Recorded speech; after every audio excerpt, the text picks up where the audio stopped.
हरे कृष्णा। दमयंती सोचने लगी, ये पुण्य सलिला रमणीय नदी कहाँ चली गई? फल फूलों से सुशोभित मनोरम वृक्ष कहाँ चले गए? पवित्र मुस्कान वाली भीम पुत्री दमयंती बहुत देर तक इन सब बातों पर विचार करती रही। तत्पश्चात वह पति शोक परायण और दीन हो गई तथा उसके मुख पर उदासी छा गई। तदंतर वह दूसरे स्थान पर जाकर अश्रुगद वाणी में विलाप करने लगी। उसके आंसू भरे नेत्रों से देखा, वहां से कुछ ही दूरी पर एक अशोक का वृक्ष था। दमयंती उसके पास गई। वह तरुवर अशोक फूलों से भरा था। उस वन में पल्लवों से लदा हुआ और पक्षियों के कलरवों से गुंजायमान वह वृक्ष बड़ा मनोरम जान पड़ता था। उसे देखकर वह मन ही मन कहने लगी। अब दमयंती ने अशोक से कहा, प्रियदर्शन अशोक, तुम शीघ्र ही मेरा शोक दूर कर दो। क्या तुमने शोक भय और बाधा से रहित शत्रुदमन राजा नल को देखा है? क्या मेरी प्रियतम दमयंती के प्राण वल्लभ निषद नरेश नल पर तुम्हारी दृष्टि पड़ी है? उन्होंने साड़ी के आधे टुकड़े से शरीर को ढक रखा है। वह बहुत ही सुंदर हैं। वे वीर वर्णल भारी संकट से पीड़ित होकर इस वन में आए हैं। अशोक वृक्ष, तुम ऐसा करो जिससे मैं यहाँ से शोक रहित होकर जाऊं। अशोक उसे कहते हैं जो शोक का नाश करने वाला हो। अतः अशोक, तुम अपने नाम को सत्य एवं सार्थक करो। इस प्रकार शोकार्त करती हुई सुंदरी दमयंती उस अशोक वृक्ष की परिक्रमा करके वहां से अत्यंत भयंकर स्थान की ओर गई। उसने अनेक प्रकार के वृक्ष, अनेक सरिताएं, रमणीय पर्वत, मृग पक्षी, पर्वत की कंदराएं, मध्य भाग और अद्भुत नदियां देखी। पति का अन्वेषण करने वाली दमयंती ने उस समय पूर्वोक्त सभी वस्तुओं को देखा। उस तरह बहुत दूर तक का मार्ग तय कर लेने के बाद पवित्र मुस्कान वाली दमयंती एक बहुत बड़े सार्थ व्यापारियों के दल के समीप पहुंची। उस दल को उसने देखा जो हाथी, घोड़े और रथ से व्याप्त था। वह व्यापारियों का समूह स्वच्छ जल से सुशोभित एक सुंदर रमणीय नदी को पार कर रहा था। नदी का जल बहुत ठंडा था, उसका पाट चौड़ा था, उसमें कई कुंड थे और वह किनारे पर उगे हुए बेंत के वृक्षों से आच्छादित हो रही थी। उसके तट पर क्रौंच, कुरुर और चक्रवात आदि पक्षी कूज रहे थे। कछुए, मगर और मछलियों से भरी हुई वह नदी विस्तृत टापू से सुशोभित हो रही थी। उस बहुत बड़े समूह को देखते ही यशस्विनी नल पत्नी सुंदरी दमयंती उनके पास पहुंचकर लोगों की भीड़ में घुस गई। उसका रूप उत्तम स्त्री सा जान पड़ता था। वह शोक से पीड़ित, दुर्बल और उदास और मलिन हो रही थी। उसके केशों पर धूल जम गई थी। वहां दमयंती को सहसा देखकर कितने ही मनुष्य भय से भाग खड़े हुए। कोई कोई भारी चिंता में पड़ गए तो कुछ लोग चिल्लाने लगे। कुछ लोग उसकी हंसी उड़ाते थे और कुछ उसमें दोष देख रहे थे। भरत, उन्हीं में कुछ लोग ऐसे भी थे जिन्हें उस पर दया आ गई। उन्होंने उसका समाचार पूछा कि तुम कौन हो, किसकी स्त्री हो, यहाँ क्या कर रही हो? कल्याणी, सच बताओ, तुम इस वन पर्वत दिशा की अधिष्ठात्री देवी तो नहीं हो? हम सब लोग तुम्हारी शरण में आए हैं। तुम यक्षी हो या राक्षसी हो अथवा कोई श्रेष्ठ देवगना हो, आनंदिते, सर्वथा हमारा कल्याण और संरक्षण करो। कल्याणी, ये हमारा समूह शीघ्र कुशल पूर्वक यहाँ से चला जाए। हम लोगों का सब प्रकार से भला हो, ऐसी कृपा करो। उस यात्री दल के द्वारा जब ऐसी बातें कही गई तब पति के वियोग जनित दुख से पीड़ित साध्वी राजकुमारी दमयंती ने उन सबको उत्तर दिया। इस जन समुदाय के जो सरदार हों उनसे, इस जन समूह से और इसके भीतर रहने वाले और चलने वाले जो बाल, वृद्ध, युवक मनुष्य हैं, उन सब से मेरा ये कहना है कि आप सब लोग मुझे मानवी समझें। मैं एक नरेश पुत्री, महाराज की पुत्रवधू और राजपत्नी हूँ। अपने स्वामी के दर्शन की इच्छा से वन में भटक रही हूँ। विदर्भ राज भीम मेरे पिता हैं। निषद नरेश महाभाग राजा नल मेरे पति हैं। मैं उन्हीं अपराजित वीर नल को खोज रही हूँ। यदि आप लोग शत्रु समूह का संहार करने वाले मेरे प्रियतम पुरुष सिंह महाराज नल के विषय में कुछ जानते हैं तो शीघ्र बताइए। उस महान समूह का मालिक और समस्त यात्री दल का संचालक वाणिक शुचि नाम से प्रसिद्ध था। उसने उस सुंदरी से कहा, कल्याणी, मेरी बात सुनो। शुचिस्मिते, मैं इस दल का नेता और संचालक हूँ। यशस्विनी, मैंने नल नामधारी किसी मनुष्य को इस वन में नहीं देखा है। यह संपूर्ण वन मनुष्यतर प्राणियों से भरा है। इसके भीतर हाथियों, चीतों, भैंसों, रीछों, मृगों को ही मैं देखता आ रहा हूँ। तुम जैसी मानव कन्या के सिवा किसी मनुष्य को मैं इस विशाल में नहीं देख रहा हूँ, इसलिए यक्षराज मणिभद्र आज हम पर प्रसन्न हो। तब दमयंती ने उन सब व्यापारियों तथा दल के संचालक से कहा, आपका यह दल कहाँ जाएगा, मुझे ये बताइए।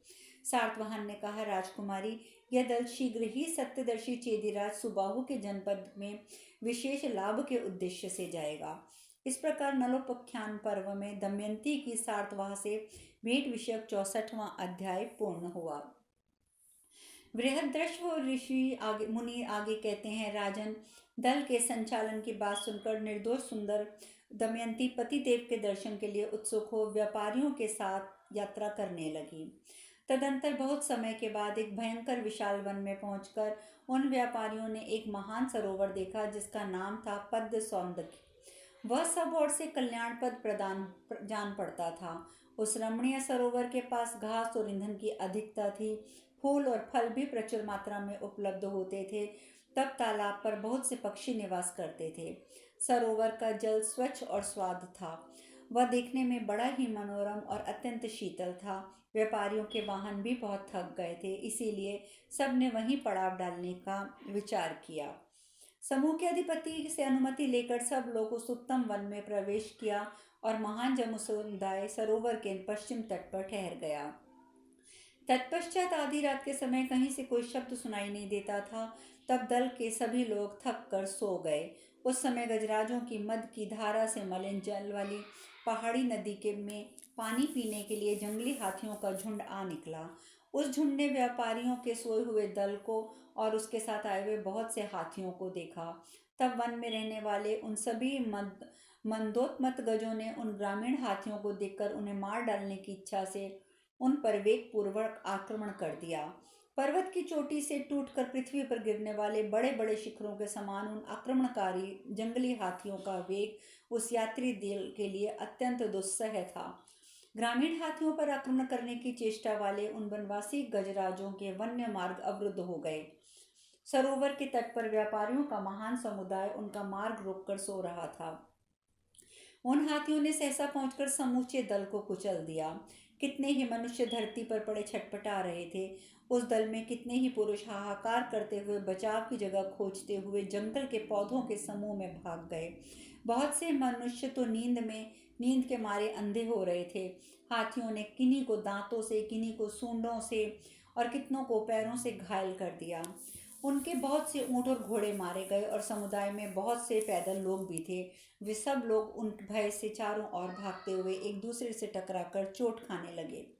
घोर आर्तनाद करते हुए सभी लोग धरती पर गिरने लगे। कुछ लोग वेग वेग से वृक्षों पर चढ़कर नीचे की विषम भूमियों पर गिर पड़े।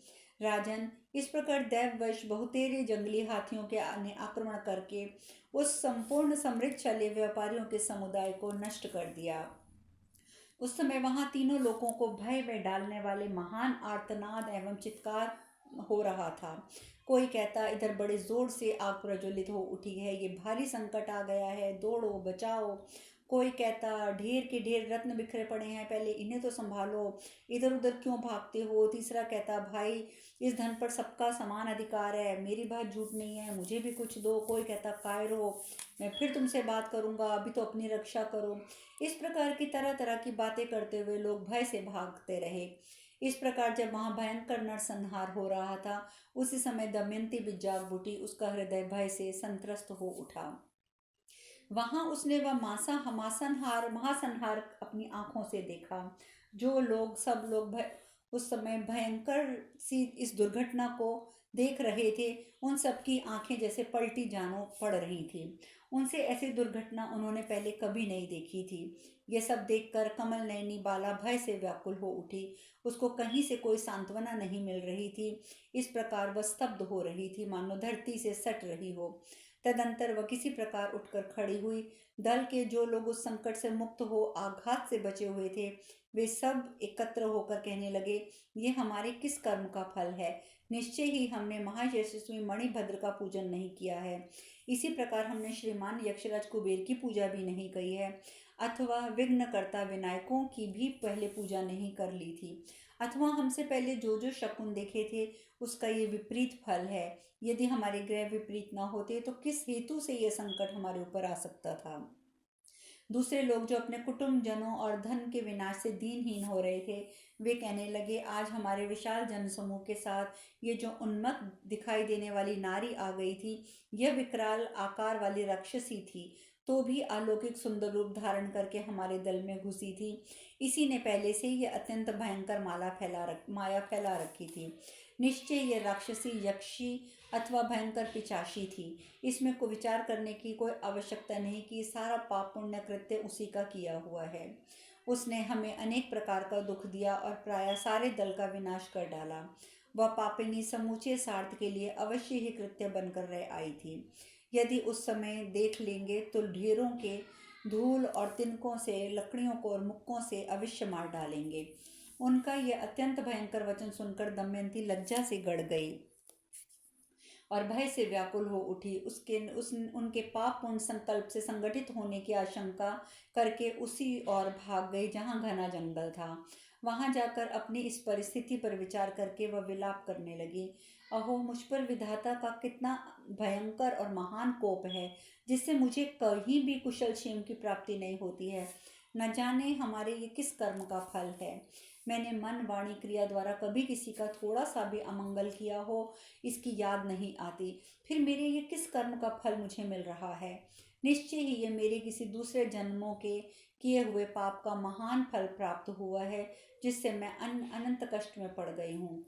मेरे स्वामी के राज्य का अपहरण हुआ है, उसमें आत्मीय जन से ही पराजित होना पड़ा है। मेरा अपने पतिदेव से वियोग हुआ और अपनी संतानों के दर्शन से ही मैं वंचित हो गई हूँ। इतना ही नहीं, असंख्य सर्प आदि जंतुओं से भरे हुए इस वन में मुझे अनाथ किसी दशा में रहना पड़ता है। तदंतर दूसरा दिन प्रारंभ होने पर मरने से बचे हुए लोग उस स्थान से निकलकर उस विकट संहार के लिए शोक करने लगे। राजन, कोई भाई के लिए दुखी था तो कोई पिता के लिए, किसी के पुत्र का शोक था तो किसी को मित्र का।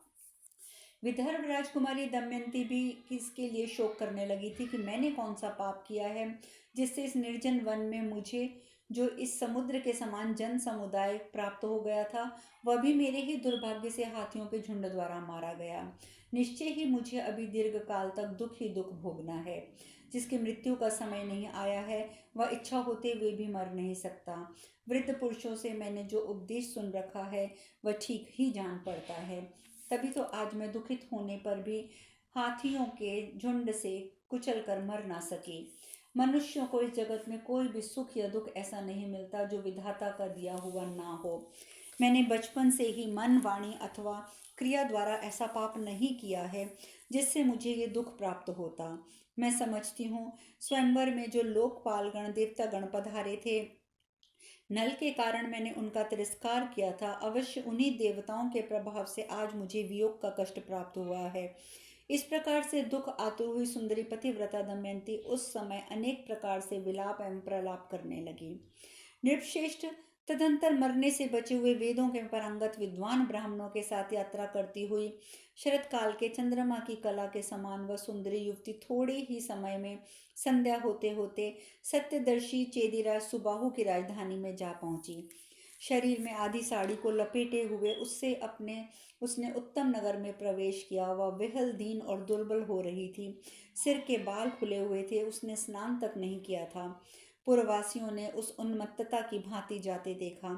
चेदी नरेश की राजधानी में उसे प्रवेश करते देख बहुत से ग्रामीण बालक कौतूहलवश उसके साथ हो लिए। उनसे घिरी हुई दमयंती राजमहल के समीप पहुंची। उस समय राजमाता ने महल पर से देखा। वह जनसाधारण से घिरी हुई थी। जनमाता ने धाय से कहा, जाओ, इस युवती को मेरे पास ले आओ। इसे लोग तंग कर रहे हैं। यह दुखिनी युवती कोई आश्रय चाहती है। मुझे इसका ऐसा रूप दिखाई देता है जो मेरे घर को प्रकाशित कर देगा। उसका वेश तो उत्तम के समान है, उन्मत्त के समान है, परंतु ये विशाल नेत्रों वाली युवती कल्याणमयी लक्ष्मी के समान जान पड़ती है। धाय ने उन सब लोगों को हटाकर उसे उत्तम राजमहल की अट्टालिका पर चढ़ाकर ले आई। राजन, तत्पश्चात विस्मित हो राजमाता ने दमयंती से पूछा, अहो, तुम इस प्रकार दुख से दबी होने पर भी इतने सुंदर रूप कैसे धारण किए हो? मेघमाला में प्रकाशित होने वाली बिजली की भांति तुम इस दुख में भी कैसी तेजस्विनी दिखाई देती हो। मुझे बताओ, तुम कौन हो, किसकी स्त्री हो। यद्यपि तुम्हारे शरीर पर कोई आभूषण नहीं है, तो भी ये रूप मानव जगत सा नहीं जान पड़ता। देवता किसी दिव्य कांति धारण करने वाली वत्से, तुम असहाय अवस्था में होकर भी लोगों से डरती क्यों नहीं हो। उसकी बात सुनकर भीम कुमारी ने कहा, माता जी, मुझे आप मानव कन्या ही समझिए। मैं अपने पति के चरणों में अनुराग रखने वाली एक नारी हूँ। मेरे अंतपुर में काम करने वाली सनद्री जाति है। मैं सेविका हूँ और जहाँ इच्छा होती है वहीं रहती हूँ। मैं अकेली हूँ, फल मूल खाकर जीवन निर्वाह करती हूँ। जहाँ सांझ होती है वहाँ टिक जाती हूँ। मेरे स्वामी में असंख्य गुण हैं, उनका मेरे प्रति सदा अत्यंत अनुराग है। जैसे छाया राह चलने वाले पथिक के पीछे पीछे चलती है, मैं भी अपने वीर पतिदेव की भक्ति रखकर सदा उन्हीं का अनुसरण करती हूँ। दुर्भाग्यवश एक दिन मेरे पति जुआ खेलने में अत्यंत आसक्त हो गए थे और उसी में अपना सब कुछ हार कर वे वन की ओर चले गए थे। एक वस्त्र धारण किए उन्मत्त और विहल हुए अपने वीर स्वामी को सांत्वना देती हुई मैं भी उनके साथ चली आई थी। और एक दिन वीर स्वामी किसी कारणवश वन में गए थे। उस समय वे भूख से पीड़ित और अनमने हो रहे थे, अतः उन्होंने अपने उस एक वस्त्र को भी कहीं वन में छोड़ दिया। मेरे शरीर पर भी एक ही वस्त्र था। वे नग्न उन्मत्त जैसे अचेत हो रहे थे। उसी दशा में सदा उनका अनुसरण करती हुई अनेक रात्रियों तक मैं सो न सकी। तदंतर बहुत समय के पश्चात एक दिन जब मैं सो गई, उन्होंने मेरी आधी साड़ी फाड़ ली और मुझ निरपराधनी पत्नी को छोड़कर वे कहीं चले गए। मैं दिन रात वियोग अग्नि में जलती हुई निरंतर अपने पति को ढूंढती फिर रही हूँ। मेरे प्रियतम की कांति कमल की भांति है, वे देवताओं के समान तेजस्वी हैं। बहुत खोजने पर भी मैं अपने प्रिय को ना देख सकी हूँ, ना ही उनका पता पा सकी हूँ। भीम कुमारी दमयंती के आंखों में आंसू भरे हुए थे एवं आठ स्वर में विलाप कर रही थी। राजमाता ने उसके दुख से दुखी होकर कहा, कल्याणी, तुम मेरे पास रहो, तुम पर मेरा प्रेम है। भद्रे, मेरे सेवक तुम्हारे पति को खोज लाएंगे। अथवा यह भी संभव है कि वे इधर उधर भटकते हुए स्वयं इधर आ निकलें। भद्रे, तुम यहीं रहकर अपने पति को प्राप्त कर लोगी। राजमाता की बात सुन दमयंती ने कहा, वीर माता, मैं एक नियम के साथ आपके यहाँ रह सकती हूँ। शेष कथा कल। हरे कृष्णा।